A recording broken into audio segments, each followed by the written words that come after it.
우리가 웅덩이나 수렁에 빠졌을 때 하나님은 우리를 결코 내버려 두시지 않는다고 우리 어제 말씀을 나누었습니다. 그런데 우리가 하나님의 도우심을 통해서 우리가 하나님의 구원과 또한 하나님의 신실하심, 보호하심을 경험한다 할지라도 우리에게는 또한 고난이 올 수 있습니다. 하나님께서 나를 도우셨다고 해서 하나님께서 나와 함께 하심을 우리가 고백한다고 해서 우리가 항상 삶이 평안하고 기쁘고 문제가 없는 것이 아니라는 것이지요. 오늘 시편 기자는 그러한 고백을 하는 것입니다. 내가 하나님의 도움을 통해서 깊은 수렁에서 구원을 받았습니다. 하나님의 은혜를 입었습니다. 그런데 나에게 오늘 또 시험과 고난이 옵니다. 여러분, 우리가 하나님을 믿고 신앙생활을 하면서 여러분들 항상 문제가 없습니까? 아니죠. 오히려 우리의 삶 속에 끊임없이 매일매일 시련과 고난이 오고 있지 않습니까? 우리는 그래서 내가 왜 하나님을 믿는데 왜 우리에게 이처럼 끊임없이 시험과 고난이 오고 나의 마음을 상하게 하고 더 나아가서는 왜 내 삶은 이렇게 항상 부족하고 가난할까? 여러분, 그런데 이것이 우리가 무엇인가 특별한 잘못이 있어서 우리의 죄로 인하여 그러한 문제가 될 수도 있습니다. 그러나 우리가 하나님 말씀을 온전히 잘 행하고 또한 그 걸음이 하나님의 길을 벗어나지 않는다 할지라도 우리에게는 항상 고난과 시험이 끊임없이 올 수 있다라는 사실입니다. 여러분, 그러므로 우리는 그 순간 우리는 어떻게 해야 되느냐? 왜 나에게 이렇게 끊임없이 고난이 오기 힘들까? 나의 삶은 왜 이렇게 매일 곤고하고 힘들까? 나는 왜 이 삶의 한계를, 이 상황을 벗어나지 못하고 늪에 빠진 것처럼 매일매일 그 범위에서 허우적거리고 있을까? 이렇게 낭망하고 좌절하는 것이 아니라 그 순간에서 다시 한번 나를 항상 구원하시고 도와주셨던 그 하나님을 기억해야 합니다. 그리고 확신해야 합니다. 하나님이 나를 도우신다라는 사실입니다. 오늘 시편의 기자는 11절에서 이렇게 얘기하고 있습니다. 여호와여, 주의 궁의를 내게 거두지 마시고 주의 인자와 진리로 나를 항상 보호하소서. 여러분, 여호와의 궁의를 내게서 거두지 말라. 이것은 하나님의 은혜를, 하나님의 자비와 사랑을 나에게서 돌리지 말라라는 거예요. 다시 얘기하자면 하나님이 나와 함께 하시고 나에게 은혜를 베푸시고 나를 사랑하시고 나와 동행하시면 내가 이 환난과 시험을 이길 수 있다라는 거예요. 피할 수 있다라는 거예요. 오늘 시편 40편 11절에서 17절의 말씀을 보면요. 시편의 기자가 지금 간구하고 탄원하는 것이 청원처럼 들립니다. 그런데 어떤 또 다른 신학자들은 이것을 미래형으로 볼 것인가 완료형으로 볼 것인가라는 관점에서 이것을 확신으로 보기도 합니다. 그런데 여러분, 이것이 청원인가 확신인가는 분명히 큰 차이가 있어요. 청원이라는 것은 나에게 주어지지 않았어요. 그래서 매달리는 거예요. 달라고 얘기하는 거예요. 확신은 뭐예요? 그것은 나에게 주어질 것이라는 믿음이 있는 것이고 약속이 있는 거예요. 그런데 저는 이것이 결코 다른 의미가 아니라고 생각되어져요. 왜 그러느냐? 여러분, 우리가 누군가에게 매달릴 수 있다는 건 그 사람이 줄 수 있기 때문에 그 사람에게 매달리는 것 아닙니까? 여러분, 누군가가 나에게 찾아와서 도움을 구한다고 생각해 보세요. 그렇다면 그 도움을 구하는 사람이 나에게 찾아온 이유는 무엇입니까? 내가 그것을 도울 수 있다라고 생각하기 때문에 그 사람이 찾아오는 거잖아요. 여러분, 내가 누군가에게 도움을 요청해야 되는데 그 도움을 줄 수도 없는 사람에게 가서 우리가 간구하겠습니까? 그런데 오늘 이 시편의 기자의 청원과 더 나아가서 확신은 하나님에게 그 능력이 있고 더 나아가서는 하나님께서는 우리에게 그 약속을, 그 사랑을 끊지 않는다라는 믿음이 있는 거예요. 확신이 있는 거예요. 여러분, 이 확신을 가지고 끊임없이 구하고 찾고 두드리시는 여러분 되시기를 간절히 소망합니다. 그러면 하나님께서는 우리에게 그의 은혜와 긍휼을 끊지 않으신다라는 거예요. 오늘 이 긍휼이라는 단어를 자세히 보면요, 이것은 하나님의 열정과도 같다라는 이야기입니다. 하나님이 우리에게 긍휼을 끊임없이 주신다라는 것은 하나님께서 우리에 대한 열정이 끊임없이 이어지고 있다라는 거예요. 저는 오늘 이 본문을 보면서 한번 생각해 봤어요.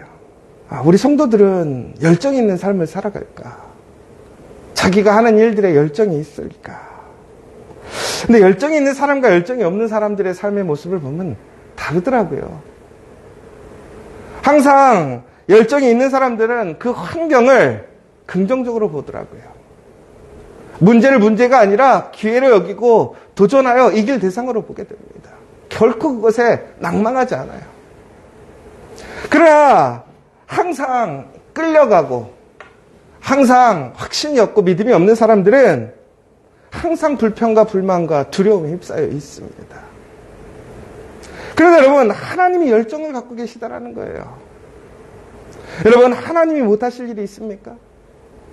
하나님에게 그 어떤 것도 하나님을 막을 수 있습니까? 아니에요.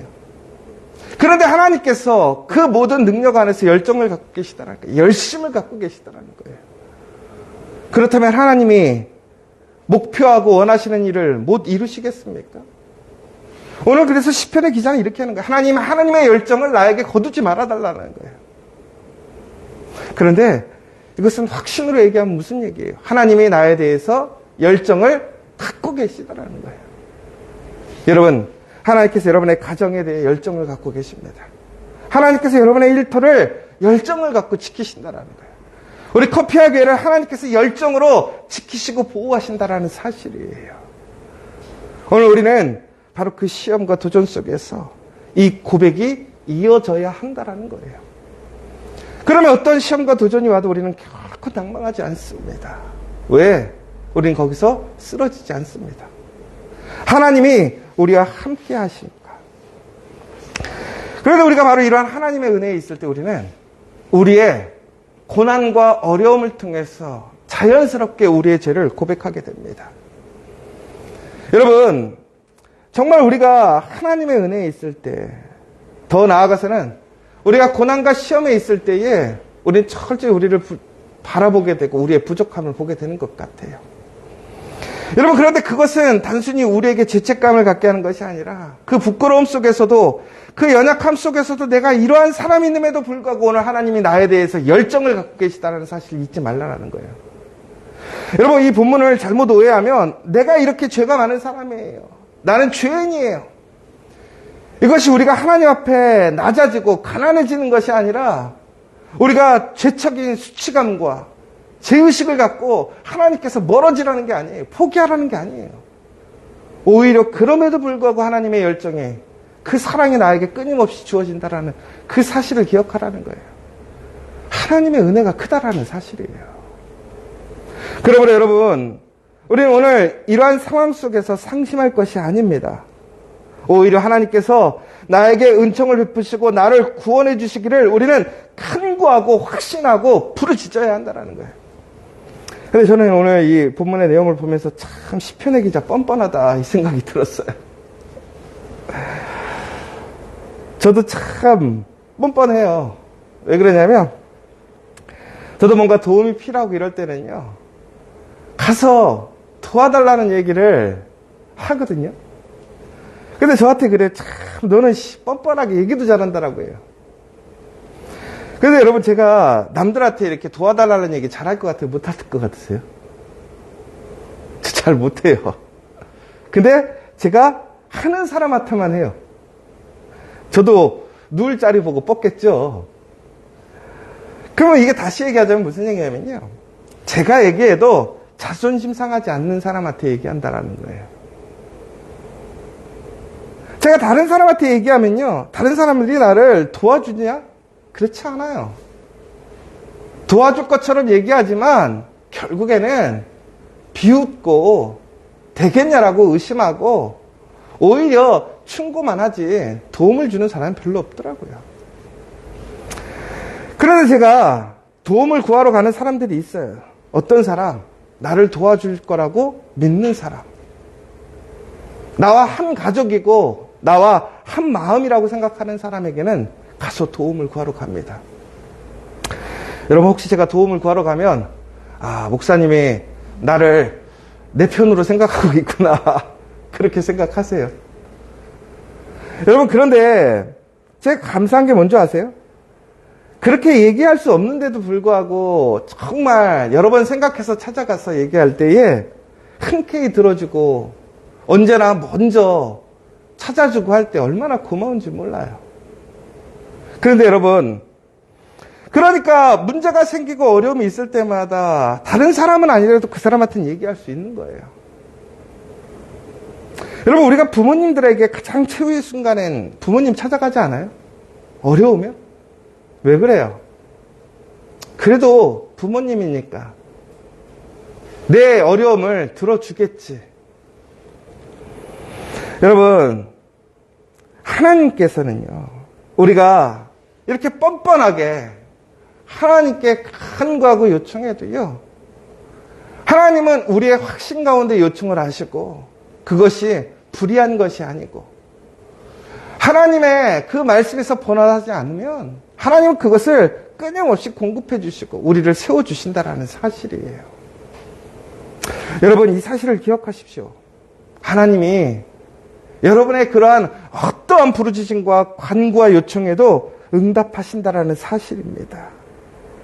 그래서 하나님은 결국에는 우리를 비웃고 비방하고 의심하는 사람들에게 하나님의 그 신실하신 사랑과 은혜를, 그 열정을 증거하시고 나타내시겠다라는 거예요.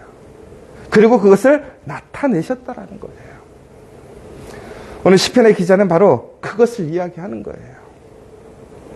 주를 찾는 자는 다 주 안에서 즐거워하고 기뻐하게 하시며 주의 구원을 사랑하는 자는 항상 말하기를 여호와는 위대하시다 하게 하소서. 오늘 하나님께서는 바로 그 하나님께 이처럼 그 확신을 가지고 믿음을 가지고 고백하며 간구하는 사람들에게 이 시편의 기자의 고백처럼 되게 하실 줄 믿습니다. 여러분, 오늘 17절의 말씀을 보십시오. 나는 가난하고 궁핍하오나 주께서 나를 생각하시오니 주는 나의 도움이시오 나를 건지시는 이시라. 나의 하나님이여 지체하지 마소서. 오늘 시편의 기자가 맨 마지막에 이렇게 고백합니다. 나는 가난하고 궁핍합니다.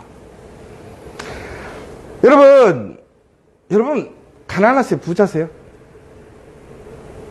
우리 커피하기에는 가난할까요? 부자일까요? 여러분, 오늘 이 시편의 기자의 고백을 우리는 가난의 신학이라고 얘기를 합니다. 여러분, 그런데 이 본문을 오해하지 마세요. 그래서 우리는 가난하게 살아야 된다라는 얘기를 하는 건데요. 근데 어떤 것이 가난하게 사는 것인가라는 거예요. 오늘 설교 제목을 무엇으로 할까 하다가 가난한 교회, 부자 교회라고 했어요. 고민을 했어요. 가난한 성도, 부자 성도로 할까? 가난한 교회, 부자 교회로 할까? 여러분, 그런데 가난하다라는 게 뭘까요? 오늘 이 말씀 가운데서 가난하다라고 얘기하는 것은 무엇이냐면요, 전적으로 하나님을 의지하는 사람이 가난하다라는 거예요. 하나님의 도우심을 바라고 간구하는 사람이 가난하다라는 거예요. 여러분, 하나님의 도우심을 믿고 겸손한 사람이 가난하다라는 거예요. 의의 길을 걸어가는 사람이 가난하다라는 거예요. 그런데 그 가난한 사람들이 왜 하나님 안에서 은혜를 입느냐? 바로 하나님께서 그들을 도우시고 지키시고 동행하시면서 그 의를 영광스럽게 세워주시기 때문에 그렇다는 거예요. 그러면 우리는 이 땅에서 가난하게 살아야 될 것인가, 부자로 살아야 될 것인가? 다시 얘기하자면 우리는 하나님 앞에 가난한 사람으로 살아야 한다는 거예요. 그러나 이 땅에서는 부자로 살아가야 한다는 거예요. 여러분, 이 말을 잘 이해하셔야 돼요. 지금 많은 교회들이 있어요. 여러분, 우리 커피와 교회는 가난한 교회입니까? 부자 교회입니까? 다시 얘기하자면 하나님 앞에 우리는 철저하게 가난한 교회가 돼야 돼요. 그러면 세상에서 우리 교회는 가장 부유한 교회가 될 수 있음을 믿으시기 바랍니다. 여러분, 여러분의 가정도 마찬가지고 여러분의 일도 마찬가지고. 여러분, 사람들이 그런 얘기예요. 아, 나 철저히 부자 되고 싶어요. 가난을 벗어나고 싶어요. 저는 우리 성도들이 다 부자 됐으면 좋겠어요, 세상적으로. 그런데 부자가 될 만한 사람이 없어, 별로. 왜 그런지 아세요?